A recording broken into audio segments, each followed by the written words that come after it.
Good morning student. कैसे हैं आप? I hope you are doing well.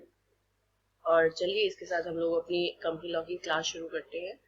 क्योंकि देखिए सीधी सी बात है, कंपनी लॉ आप लोगों का बहुत वाइड सब्जेक्ट है और इसकी सेकंड यूनिट हमारी स्टार्ट हो चुकी है। और सेकंड यूनिट में काफी कुछ ऐसा दिया हुआ है जो एग्जैक्टली तुम लोगों ने बहुत स्कोरिंग है। ठीक है, तो इसके साथ ही मेरे सेकेंड ईयर के स्टूडेंट, ठीक है, क्लास स्टार्ट करते हैं। I am Nupur Arora, assistant professor in NCCC. Okay guys, ठीक है, स्टार्ट अवर क्लास। ठीक है, and last topic we already last we had already discuss about the कि आपका prospectus and all. Now we should discuss about the कि आपका is what is offer for sale. क्योंकि देखिए सीधी सी बात है, आप लोगों को ये पता होना चाहिए कि जरूरी नहीं है कि किसी डॉक्यूमेंट को अगर कहा जाए कि वो डॉक्यूमेंट प्रोस्पेक्टस है तो ही वो प्रोस्पेक्टस होता है। अगर वो प्रोस्पेक्टस की सारी रिक्वायरमेंट पूरी करता है तो वो भी क्या होता है? प्रोस्पेक्टस होता है। जैसे कि मैं आपको बताती हूँ ऑफर फॉर सेल, बहुत सिंपल टर्म है। देखिए क्या होता है, जो कंपनी होती है वो जरूरी नहीं है कि हमेशा उसी को ही पैसा रेज करने की जरूरत पड़े या उसी को ही शेयर इशू करने की जरूरत पड़े।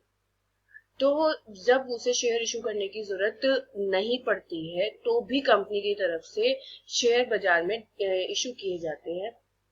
बट वो कंपनी के द्वारा नहीं किए जाते हैं, वो कंपनी के जो प्रमोटर्स होते हैं उनके द्वारा किए जाते हैं। अब हाँ, कंडीशन दो हो सकती है कि जब प्रमोटर्स के द्वारा शेयर इशू किए जाते हैं तो दो कंडीशन हो सकती है, या इधर या तो क्या कहते हैं, प्रमोटर्स अपनी शेयर होल्डिंग किसी को बेचना चाहते हैं और बाजार में कोई नहीं मिल रहा था तो उन्होंने सीधा पब्लिक को ही ऑफर कर दिया। या फिर क्या होता है, जो कंपनी होती है, कंपनी के साथ अगर वो लिस्ट होती है तो उसके साथ एक मिनिमम लिस्टिंग रिक्वायरमेंट होती है कि एटलीस्ट आपको इतने शेयर तो पब्लिक में लिस्ट करवा के रखने पड़ेंगे, दैट इज 25%। अब 25% शेयर कभी भी, अगर ये जो 25% शेयर की लिस्टिंग है, ये कंडीशन अगर कभी भी ब्रेक होती है तो कुछ पर्टिकुलर कंडीशंस को छोड़कर, जैसे मैं आपको बता रही हूँ 19(2)(b) के according, SCRA security contract regulation act, उसका एक सेक्शन है 19(2)(b), उसके अकॉर्डिंग क्या कहते हैं, अगर उन तीनों कंडीशंस को छोड़कर अगर किसी और कारण की वजह से आपकी जो 25% की लिस्टिंग है वो रिड्यूस होती है तो कंपनी को एक साल के अंदर अंदर अपनी लिस्टिंग को क्या करना पड़ता है, वहीं तक लाना पड़ता है। वरना आप अकॉर्डिंग टू क्या आपका सेबी एलओडीआर, आप लिस्टिंग रेगुलेशन को ब्रेक करते हैं और लिस्टिंग रेगुलेशन ब्रेक होते ही स्टॉक एक्सचेंज के पास पावर आ जाती है आपको डिलिस्ट करने की। तो इसी वजह से क्या होता है, आपका जो प्रमोटर्स होते हैं वो बाजार में शेयर होल्डिंग उतारते हैं, बेचते हैं, जिससे एटलीस्ट वो जो क्राइटेरिया 25% का उसको फुलफिल कर। ठीक है, या फिर दूसरा ऑप्शन मैंने आपको बताया कि जो कंपनी के प्रमोटर्स होते हैं वो अपनी शेयर होल्डिंग बाजार में बेचना चाहते हैं because of they don't want to continue the investment in the company. तो दे क्या आपका सेल देयर शेयर्स, ठीक है, टू द क्या आपका न्यू, या तो इधर टू क्या आपका न्यू प्रमोटर, और अगर कोई नया प्रमोटर नहीं मिलता है तो नए शेयर होल्डर। ठीक है, तो ये इन्होंने इसके अंदर क्या किया है बताया। पर वही कहना कि चाहे हम लोग क्या कहते हैं, चाहे कंपनी इशू करे, चाहे क्या हो आपका क्या कहते हैं प्रमोटर्स इशू करे, जा तो पब्लिक के पास रहा है। और जब पब्लिक के पास जाता है, ठीक है, चाहे वो ऑफर फॉर सेल हो, चाहे वो प्रोस्पेक्टस जारी हो, चाहे वो स्टेटमेंट ले प्रोस्पेक्टस जारी हो, चाहे वो कुछ भी जारी हो, वो अगर टर्म्स एंड कंडीशन पूरी करता है, invitation to an offer and all की, ठीक है, तो अल्टीमेटली क्या हो जाएगा आपका, आपको क्या करना पड़ेगा, प्रोस्पेक्टस या फिर सेबी या फिर कंपनी लॉ की रिक्वायरमेंट्स को क्या करना पड़ेगा, पूरा करना पड़ेगा। ठीक है, और दूसरी बात, क्योंकि देखो जो सेबी बना हुआ है कंपनी के रेस्पेक्ट में बना हुआ है, कंपनी के इंटरेस्ट में बना हुआ है, तो बहुत जरूरी होता है कि क्या कहते हैं, हम लोगों को कंपनी के इंटरेस्ट में सारे काम करने। तभी तो उन्होंने बोला कि जो पब्लिक ऑफर होता है उसके अंदर ऑफर फॉर सेल भी आता है, क्योंकि देखिए जो पब्लिक ऑफर है वो बेसिकली 200 से ऊपर होता है। ठीक है, और जब भी प्रमोटर्स बाजार में अपने शेयर बेचेंगे उन दोनों कारणों की वजह से, ठीक है, तो अल्टीमेटली क्या होगा, वो 200 को लिमिट नहीं करेंगे, वो तो पब्लिक को बेचेंगे, चाहे सारे शेयर एक ही आदमी ले ले, उससे कोई मतलब नहीं है। तो security to public by existing shareholders, ठीक है, थ्रू इशू ऑफ प्रोस्पेक्टस, वो उससे कोई मतलब नहीं हो, किसी को भी दो for sale of security to public by existing shareholder. देखो क्या कि एग्जिस्टिंग शेयर होल्डर्स के द्वारा, इट मीन जो प्रमोटर्स हैं जिनके पास ऑलरेडी शेयर होल्डिंग है, ठीक है, वही क्या कर रहे हैं, बाजार में उतार रहे हैं, क्या करके आपका प्रोस्पेक्टस इशू करके। तो section 25 of Act, where the company allot or agree to allot to carry security of company with a view to all or any of those security being offered for sale to the public, any document by which the offer for sale to public is made should for all purpose be deemed to be prospectus issued by a capital company. In simple terms, any document by which offer or sale of shares or debentures to the public is made should for all purpose be treated as prospectus. अब जरूरी नहीं है कि अगर हम offer for cell कर रहे हैं तो जरूरी नहीं है कि हम हमेशा शेयर्स के लिए करें. ऑफर फॉर सेल किसके लिए भी हो सकता है, डिबेंचर्स के लिए भी हो सकता है, किसी भी, क्योंकि basically offer for sale is just invitation to public. अब वो सिक्योरिटी इशू करने के लिए हो सकता है, वो किसी चीज के लिए भी हो सकता है. तो जब हम लोग कोई भी सिक्योरिटी बाजार में लॉन्च करते हैं तो मेरे बच्चों, मेरे अच्छे बच्चों, हम लोगों के लिए मर्चेंट बैंकर को अपॉइंट करना क्या हो जाता है, मस्ट हो जाता है. उसके साथ जितने भी आपके अदर के आते हैं, इंटरमीडिएट आते हैं, सबके लिए उनको सबको अपॉइंट करना मस्ट हो जाता है. ठीक है. इसके अलावा आपकी जिम्मेदारी बनती है, चाहे वो प्रोस्पेक्टस हो, चाहे वो ऑफर फॉर सेल हो, चाहे वो कोई भी टर्म हो जो बाजार के पास जा रही है, आपको इस बात का ध्यान रखना है. एक वर्ड होता है गोल्डन लीगेसी. आपको इस बात का ध्यान रखना होता है कि कभी भी आप प्रोस्पेक्टस में कोई भी ऐसी बात या ऑफर सेल में कोई भी ऐसी बात ना कहें जिससे अल्टीमेटली इन्वेस्टर भ्रम में आए.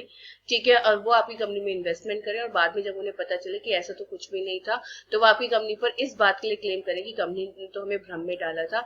तो कोई भी ऐसी चीज ना करें, क्योंकि अल्टीमेटली उनके पास अगर उन्होंने वाली बात प्रूव कर दी कि आप लोगों ने गलत चीज क्या की थी, आपकी डाली गई थी, ठीक है, तो अल्टीमेटली क्या हो जाएगा, वो आप ही कहीं क्या कर देंगे, बैंड बजा देंगे. मैं तो बिल्कुल प्लेन लैंग्वेज में, आप लोगों के लेमैन लैंग्वेज में बोल रही हूँ.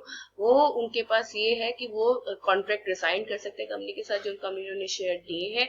इनफैक्ट वो लोग क्या कहते हैं, आपसे कंपनसेशन के लिए डिमांड कर सकते हैं जितना उन्हें ट्रबल हुआ. आ रही मेरी बात समझ में? तो इस बात का ध्यान रखें कि प्रोस्पेक्टस में या फिर ऑफर फॉर सेल या कोई भी ऐसा डॉक्यूमेंट जो पब्लिक के लिए पब्लिक को जारी किया जाता है जिसमें किसी भी तरीके से आप पब्लिक से कोई भी पैसा रेज करने के लिए सॉलिसिट कर रहे हैं उसको, ठीक है, तो अल्टीमेटली उसमें आप कोई भी ऐसी बात ना डालें जो भी किसी भी तरीके से कंपनी के लिए कोई भी गलत इंडिकेशन पब्लिक के मन में डालते, कोई भी गलत इमेज पैदा करती है. ठीक है. एंड देन उसके बाद क्या है, वही है कि according to section in order to constitute offer for sale either of following condition needs to be fulfilled. Offer for sale to the public was made within 6 month. Allotment बिल्कुल सही बात है, ये तो फैक्ट है कि 6 महीने के अंदर अंदर होता है आफ्टर द अलॉटमेंट और एग्रीमेंट टू अलॉट. क्योंकि जब हम बाजार में लेकर आते हैं तो अल्टीमेटली हम लोगों को इस बात का ध्यान रखना पड़ता है कि अलॉटमेंट जब हमने एग्रीमेंट किया था तो एटलीस्ट हमें इतने टाइम के अंदर अंदर तो शेयर्स इशू करने हैं किसको, company public को. At the date when the offer was made, the whole consideration to be received by company in respect of the securities had not been received. तो ये सब इन्होंने इसके अंदर क्या कर रखा है, मेरे बच्चों दे रखा है. और वही कहना कि जो साइनिंग ऑफ प्रोस्पेक्टस, तो बोला कि कोई भी पर्सन जो ऑफर देता है, मेकिंग एन ऑफर, ठीक है, उससे इस बात का ध्यान रखना है कि offer document signed on the behalf of, बिल्कुल, क्योंकि मैं आपको बता दूं मेरे बच्चों कि जो ऑफर डॉक्यूमेंट होता है उसके अंदर आप कोई भी ऐसी टर्म ऐड नहीं कर सकते हैं जो किसी भी तरीके से गलत हो, और वो डॉक्यूमेंट साइन नहीं होना चाहिए कंपनी के डायरेक्टर्स के थ्रू, वरना ये नहीं माना जाएगा कि ये कंपनी के थ्रू जारी किया गया. क्योंकि देखिए सीधी सी बात है, कंपनी तो साइन कर ही नहीं सकती है. तो कंपनी अपना ऑथराइज सिग्नेटरी किसको बनाती है, जो कंपनी के डे टू डे अफेयर्स में पार्टिसिपेट करते हैं. तो that is you know the कि आपका directors is always participating in the कि आपका डे टू डे अफेयर्स. तो इसीलिए ही क्या होता है, आपका 2 डायरेक्टर के थ्रू साइन होना जरूरी होता है, और अगर फर्म है तो 1 half of the partner in the firm. अब क्या होता है आपका कि जो ऑफर फॉर सेल है वो बाय सर्टेन मेंबर से मैं आपको बता ही चुकी हूँ. जब कंपनी को जरूरत नहीं होती है ऑफर फॉर सेल, मोस्टली जो होता है वो कंपनी को जरूरत नहीं होती है. कंपनी के जो मेंबर्स होते हैं they want to issue the कि आपका शेयर्स टू क्या इन द पब्लिक, ठीक है, ईदर द कि आपका maybe the intention was कि they want to discontinue their investment in the company, और वही जो मैंने आपको बताया था the minimum public shareholding criteria. तो कुछ भी हो सकता है. तो वही कहना कि जब भी हम लोग ये वाली बात करेंगे तो उसमें आप लोग की जिम्मेदारी बनती है कि आप लोग सारी बात का ध्यान रखें. एक तो क्या कहते हैं, मिनिमम सब्सक्रिप्शन, एटलीस्ट आप जब भी ऑफर फॉर सेल करेंगे तो बाजार से आपको 90% सब्सक्रिप्शन मिलना जरूरी है. तभी तो कहते हैं कि ऑफर फॉर सेल में जो एक नॉर्मल इशू के अंदर सारी टर्म्स एंड कंडीशन फुलफिल की जाती है, यहाँ पर भी की जाएंगी. आपको क्या कहते हैं, जो डिबेंचर ट्रस्टी हैं, क्या कहते हैं, debenture trustee sorry under writers हैं, इनको भी अपॉइंट करना पड़ेगा. शेयर ट्रांसफर एजेंट, क्या कहते हैं, आपका रजिस्ट्रार टू एन इशू, इन सबको आपको क्या करना पड़ेगा, अपॉइंट करना पड़ेगा. तो वही वाली बात है कि मिनिमम सब्सक्रिप्शन, ठीक है। मिनिमम एप्लीकेशन वैल्यू, बिल्कुल, कि जब भी कोई भी लगाए तो वो ऐसा नहीं है कि वो कुछ भी कर रहा हो, क्योंकि मैं आपको बता देती हूँ मेरे बच्चे कम से कम 10 से 15,000 क्या होता है मिनिमम एप्लीकेशन क्राइटेरिया होता है, इससे कम की एप्लीकेशन को एक्सेप्ट नहीं किया जाना चाहिए। And the provision requiring any statement to made by board of director in respective utilisation, बिल्कुल ये वाली बात तो आपको डालनी पड़ेगी प्रोस्पेक्टस में कि वेयर यू कैप का use your money and the provision for information which cannot be complied or gathered by the author with detailed justification। ठीक है जी, ये सब इन्होंने इसके अंदर बताया, इनफेक्ट रीजन भी देना पड़ता है। इसके साथ क्या हो जाता है बेटा, आप लोगों की क्लास खत्म हो जाती है and we will meet in the next class.